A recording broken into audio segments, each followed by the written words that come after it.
As ATP spreads throughout the cell, another essential system quietly begins its work.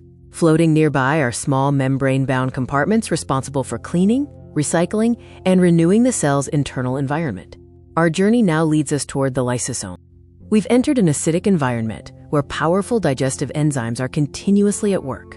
Old proteins, damaged organelles, and cellular waste are carefully broken into smaller building blocks that the cell can use once again, rather than allowing valuable materials to go to waste. The recycling process is now complete, and the useful molecules begin leaving the lysosome. Amino acids, sugars, and other small components return to the cytoplasm, ready to participate in new rounds of cellular growth and repair. Another small organelle now comes into view, similar in size but very different in purpose. This is the peroxisome, a specialized compartment that protects the cell by processing potentially harmful molecules before they can cause damage. Inside the peroxisome, enzymes rapidly break down fatty acids and detoxify reactive oxygen species produced during normal metabolism. Molecules such as hydrogen peroxide are safely converted into harmless products, helping maintain a stable cellular environment. With waste recycled and harmful chemicals neutralized, the cell remains healthy and balanced. Our attention now shifts from chemical maintenance to the structural framework that keeps every organelle organized and connected. Ahead of us, a small transport vesicle begins moving through the cytoplasm.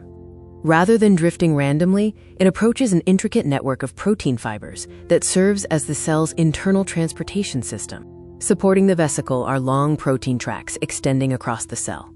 Molecular motor proteins attach firmly to the cargo, preparing to carry it efficiently to its correct destination. The pathway beneath us comes into sharp focus as we arrive at a microtubule. Built from repeating tubulin proteins, these hollow cylinders provide both structural support and long-distance transport routes throughout the cell. One motor protein begins its remarkable journey, taking coordinated steps along the microtubule while carrying its cargo overhead. Each movement is powered by ATP, allowing vesicles and organelles to travel with impressive precision. Looking farther ahead, the cytoplasm reveals a vast network of intersecting microtubules. Countless cargoes move simultaneously along these tracks, creating an organized transportation system that connects distant regions of the cell. From this wider perspective, the cytoskeleton resembles a living highway network. Organelles, vesicles, and protein complexes continuously travel along designated routes, ensuring that cellular activities remain coordinated despite the crowded interior. Following these tracks inward, many of the microtubules converge toward a bright organizing center.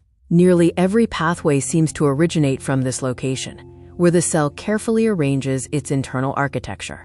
We've arrived at the centrosome, the primary microtubule organizing center in most animal cells. From here, new microtubules are assembled and positioned, establishing the framework needed for transport, organization, and eventually cell division. One newly formed microtubule extends outward from the centrosome, steadily growing by adding tubulin subunits to its tip. This constant remodeling allows the cytoskeleton to adapt as the cell changes shape or responds to its surroundings. Not all components of the cytoskeleton are rigid tracks. Emerging beside the microtubules is a flexible network of actin filaments, forming delicate strands that support the cell's outer regions and enable dynamic movement. Just beneath the plasma membrane, actin filaments weave together into a dense supporting meshwork. This flexible scaffold helps maintain cell shape while allowing the membrane to bend, extend, and respond rapidly to changing conditions.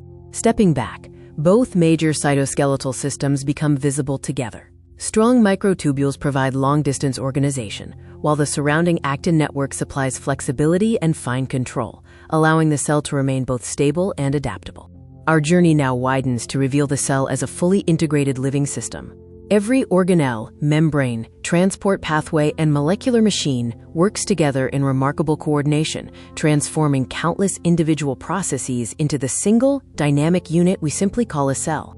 From the vastness of the universe to the microscopic world within every living cell, we've uncovered the structures and molecular systems that sustain life. This understanding now provides the foundation for exploring how cells communicate, specialize, and work together to build tissues, organs, and entire organisms.